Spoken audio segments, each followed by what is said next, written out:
In this case, the state really didn't have a lot of choice. If they hadn't dismissed without prejudice, I think a judge might have dismissed it with prejudice. Then it would be gone forever.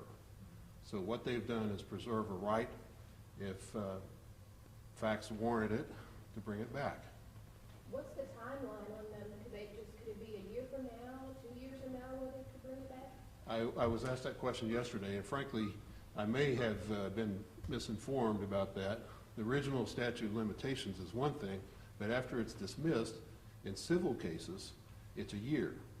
I think the state could argue that it's longer than that, but usually it's much shorter when we know when it's coming back or not. And I expect there'd be a decision made fairly quickly on that.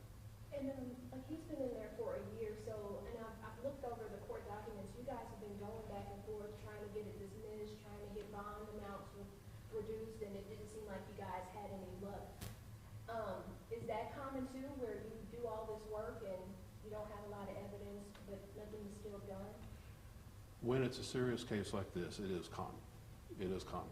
A judge is reluctant to dismiss one if there is enough evidence, and there was some evidence put on at preliminary hearing, an identification of this young man. We think it was a faulty identification. But it's enough in the eyes of the law to find probable cause at a preliminary hearing. That level of proof is fairly low. In fact, it's not equal. It's not like a scale where this much or this much. It's presumed that the state's case will get better, and the evidence is taken in the light most favorable to the state. So the lower judge didn't have a whole lot of choice, I think, but to bind him over and send him on up to trial. But I don't think the state's case has improved. If anything, it's worse. Mr. Adler, Yes. could you talk more about why you believe, you said that the faulty evidence, the faulty identification, why do you believe that was faulty? Sure. We received a 911 tape in the process of getting ready for the earlier parts of this case. On the 911 tape, there are two people talking. Okay, one of them is the victim, the male victim, who says his cell phone was taken. One of them is the female victim. They say something to the effect, I can't quote it verbatim, but it looked like those guys. Was it those guys out here? There were two guys changing a tire in a white t-shirt. That's the identification. When you look at the identification even closer, it doesn't match at all. In our opinion, it was a total misidentification. And I know too, there's the cell phone that was stolen, and you talked to me yesterday that his prints were not found on that cell phone that was recovered. Where was that? Talk more about that, but also where was that phone recovered? That's a little odd too. The only thing that's taken is a cell phone. The cell phone is then found by one of the victims a few feet away from where this robbery is supposed to have happened.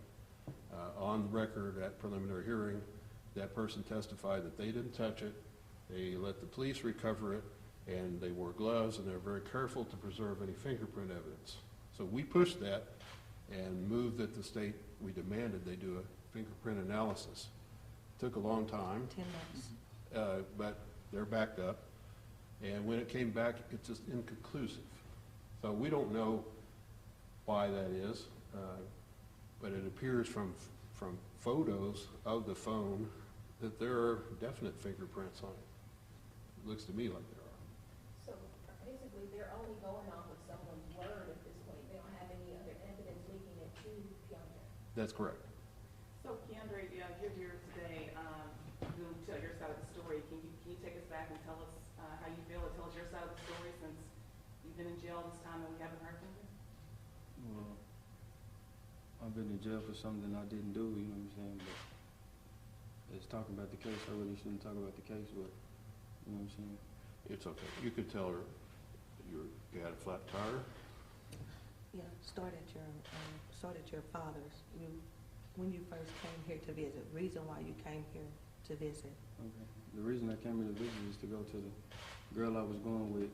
She had her mama was dying, her auntie was dying, something like that. She was going to the funeral, so I came down here and was staying at my mom's house. And for 2 days I was staying at my mom's house, and then the next day We came back from my dad's house from getting a four-way to change my tire when my tire got flat.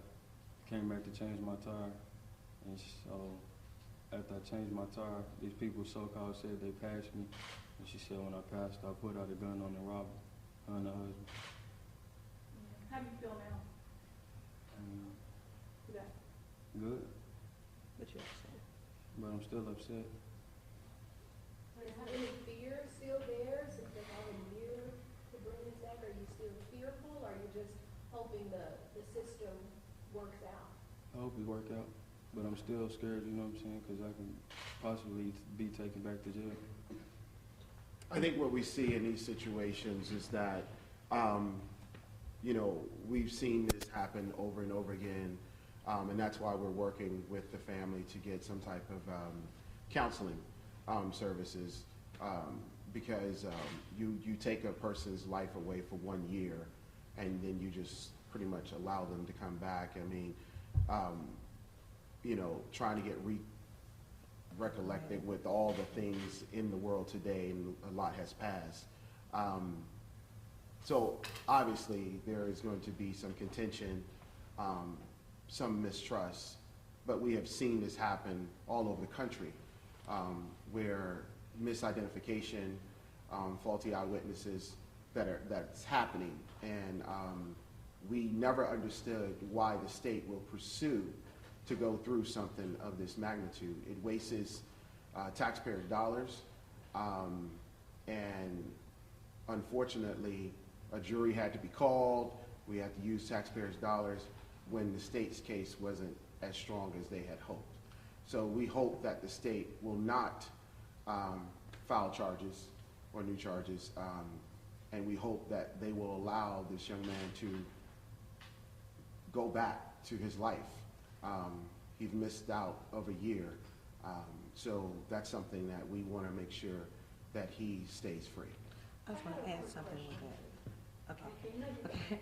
I want to ask that this young man right here, Keaundrey Carter, hadn't been in any trouble at all.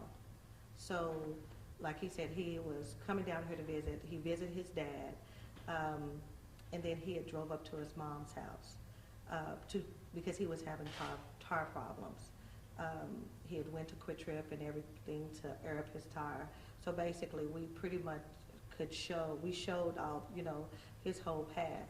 So, but the thing about it is, you know, how the police, I'm gonna look at how the police approached him, how they smashed your phone, how they were so aggressive to him, and he's just not knowing what's going on. At the time when you talk about the scene, he's thinking, because he's telling them at the time, this is my car, this is my car. He's thinking that they thinking that the car was stolen, not knowing what's going on. So just how the police approached him, how we can come with, you know, relationship, get better with the relationship as far as with the police and with community policing, because we had been talking about community policing, and it's just not on the north side, it's all over dealing with community policing and community relations, and how they approach this individual right here in smashing his phones, and, you know, smashed his phone on the ground, cut his car seat, and aggressively handling him, and he's not knowing what's going on because he's trying to tell them this is his car. He's thinking that they believe that he stole his own car, and he's telling them that this was his car. So, you know, to get a whole full detail of the story, and he was barefooted, so we had to, his family had to bring him shoes to even come home yesterday, because when they arrested him, he was barefooted changing his tire because he had parked, when he came from his father's house, he had parked right there in front of his mother's door. He didn't know what was going on, and the police didn't let him know what was going on until after it was said and done. Now, can you identify yourself? Oh, sorry. Renee, my name is Renee Sheldon. I work alongside Mark Lewis with We the People, and I was called in on this case right here also.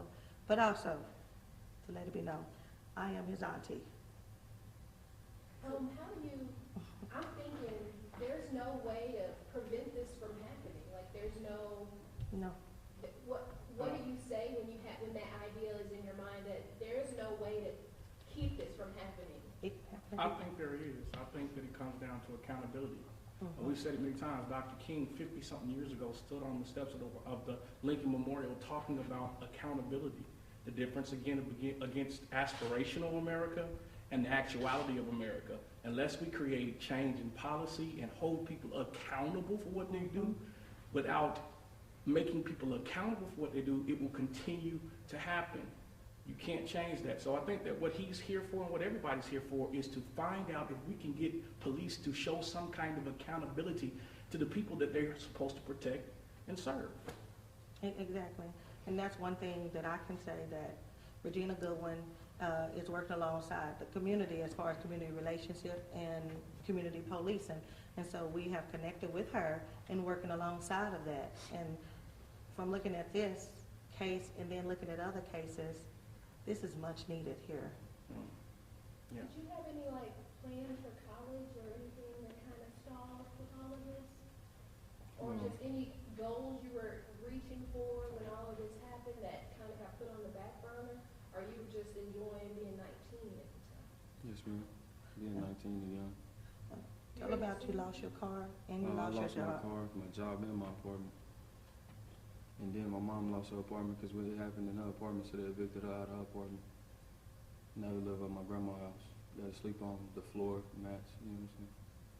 The building kind of turned upside down? Mhm. Oh, yeah. Went downhill. You know, if he had had a different bond, he could have gotten out. He could have kept his job. He could have worked and helped in his defense even. That's one thing wrong, and I think Rob Nye, the Public Defender's Office, is trying to address this problem with really high bonds for people. Because there are a lot of people sitting in jail like him, can't make the bond. They're probably innocent. I don't know about all of them, but this young man, I'm pretty sure he is. You know, and we're all presumed to be innocent. There's a move to change that structure, and there's also a problem with, I don't know anybody can fix this right now, but the legislature and the governor have cut the funding to the extent that we're 2 weeks short on jury trials. So we could have gotten him to a jury term sooner and had him released sooner, maybe. Well, according to the court records, it says the court date was set, the trial was set 8 months later than the request date, and then. I asked for as fast a trial as I could get, as I usually do when someone's in custody. And Judge Caputo said it as quickly as he did. He in fact set it behind a murder case, which was first up. I think we were like third up at one time. And that's one of the reasons that the prosecutor didn't attend to this in a timely manner, because she was probably preparing for that murder. Murder didn't go, so then we're first up, and we get a motion for a continuance, but it just wasn't a good continuance motion. So are you his defense attorney? I am. Okay, and so being here today, what is your message, what is your goal by calling this press conference? What are you, moving forward, what are you trying to do? Well, I didn't really call the press conference. I'm here to just answer the legal questions. What's Maybe your goal? moving Well, forward? our goal is definitely to let the general public know that this type of problem exists.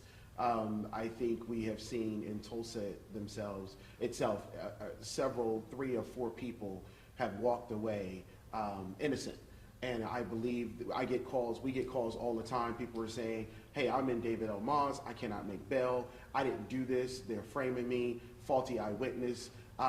We're just grateful that the family of Keaundrey Carter had the funds to hire an attorney.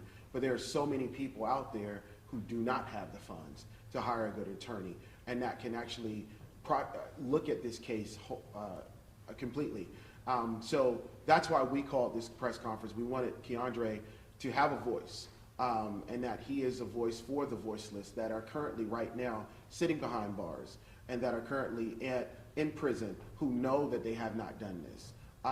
The state didn't have a strong case, and we feel that it was a waste of taxpayer dollars.